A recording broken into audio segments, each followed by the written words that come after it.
Excuse me, good sir. I don't think you understand the situation. This is my house, and you need to get the out. Coming up today on the Geekasaurus, we discuss world versus world and player versus player.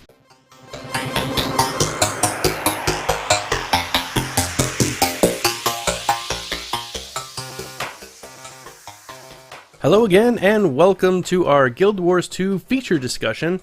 Today we will discuss world versus world. We're going to do this in sort of a top-down view, covering world versus world, and then going down to player versus player and how each player helps the world as a whole.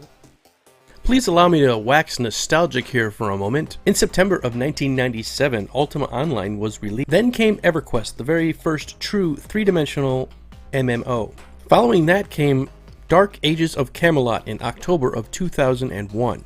It was Ultima Online that showed the world some of the very first PK, or player killing, which was deemed socially deviant behavior back in those days. If a player engaged in killing another player, they were looked down on severely and ostracized by the community. Just look at how far we've come. It is now an actual esport to do the very thing that was considered bad in the early days of MMOs. This trend continued on into EverQuest, where it was still at the time considered to be rude behavior. So the developers set up areas where you could be safe from other players killing you.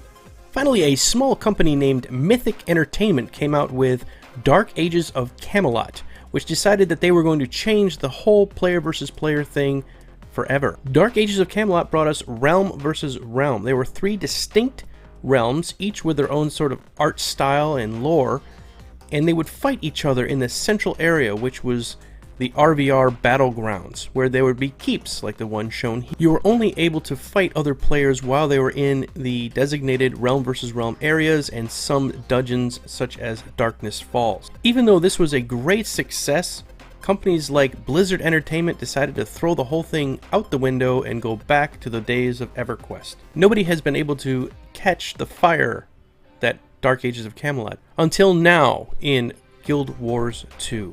ArenaNet has taken the best of all recent MMOs and PvP systems, put them together into one brand new system of world versus world, or basically server versus server.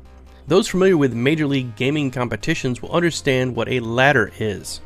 And in Guild Wars 2, the servers are ranked on a ladder system, and as they dominate other servers, they move up. This is no easy feat. It could take up to 2 weeks to win your division. Points accumulated through taking of keeps, areas, and battlegrounds add up over time. No one knows what the ultimate reward will be to be the top server in the entire game. It'll probably be something really fantastic, but who knows? That's to come later on. Unless you go into an area that you want to kill other players, you are unable to do so on your own server. This sort of protects the people that prefer player versus environment, PvE, against people that just want to grief in PvP. There do not have to be designated servers for each, because each server is PvP and PvE at the same time. When you are ready to kill other people in combat, you go into the designated areas, which are massive. There are 3 realms in your battle group, and you are able to invade the other realms in their battle areas. Not go into their actual player versus environment safe areas, but their battle areas. There is also the contested battleground, which is up for grabs and has higher point totals than the other ones combined. Looking at this graphic, we can see that each keep and area inside the battleground gives a certain point total.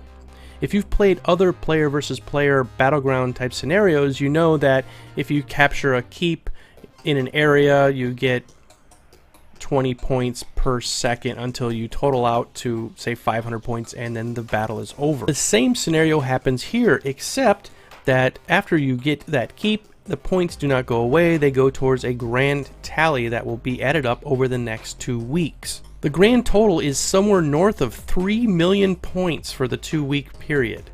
If your server is the first one to get to there, then you win that ladder match, and you move up in the ladder to fight stronger and stronger servers.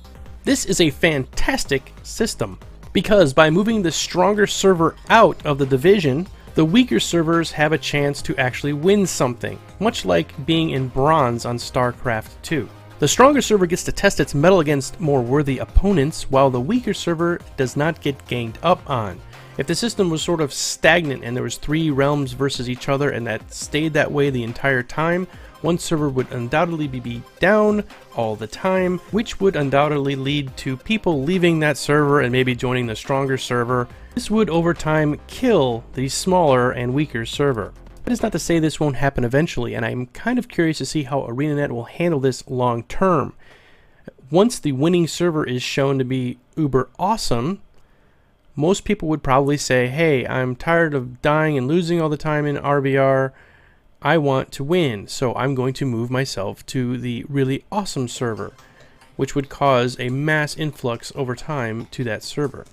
I hope there will be a system in place, like a realm lockout or something like that, for the winning server or servers, but I have not heard anything on that yet. Because we're still in beta, that's all sort of subjective. So how is individual player versus player handled in this game? For the match, you are teamed up with other players from your server, either on a red team or a blue team.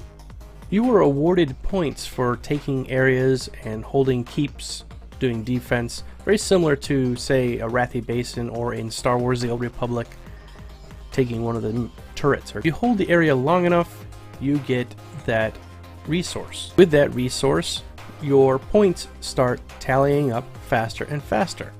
First team to 500 points gets the win for the entire match. Individual players are ranked on their contribution to the overall goal or the win. Currently the interface for this is not finished. I'm hoping it'll be made more clear later on with sort of a fancy scoreboard at the end. As of right now, it's just sort of a list. There's a lot more to do than just your standard Wrathy Basin. There are areas that you can go into when you feel that you're ready, that you can do quests and escort things. Sorry, I did not get any footage of that. But effectively, you have missions where you will help your server get stronger. By escorting some cow somewhere, your server gets just a little bit stronger than the other one.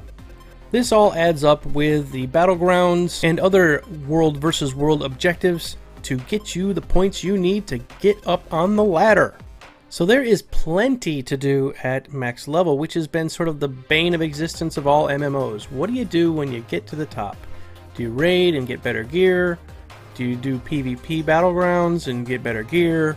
Because you're working towards a main goal of getting your server higher and higher on the ladder, it has sort of an incentive to play and play and play in the battlegrounds or PvP areas. One feature I haven't mentioned yet is you do not have to be level 80 to go into the battlegrounds. You can go in at level 1. They will scale your gear and health up to an appropriate level and allow you to be an effective team member even if you're only level 1, which is a really great way to do things. It allows a person to try out a new character, see if they would really like to play them at max level because they'll be able to see what the skills are and their abilities when they are going to be level 80, and if they don't like it, well, they can try something else and they haven't invested the time it takes to get to level 80. Also, if you see your server is sort of slipping down the ladder, you can go and help. And you don't have to say, well, I can't help because I'm only level 7. This means that when a call to arms goes out and people are asking for help in the battlegrounds, you can jump right in and help out. ArenaNet has said that there will be applications for this game. So maybe there'll be an iPhone app or an Android app that will show you how your realm is faring on the ladder. It'll give you some incentive to maybe do some more RVR, or World versus World.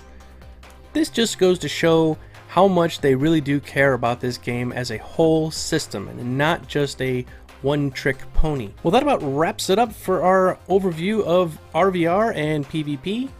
I will get more video of this later on when ArenaNet lets us back in the game. Not soon enough.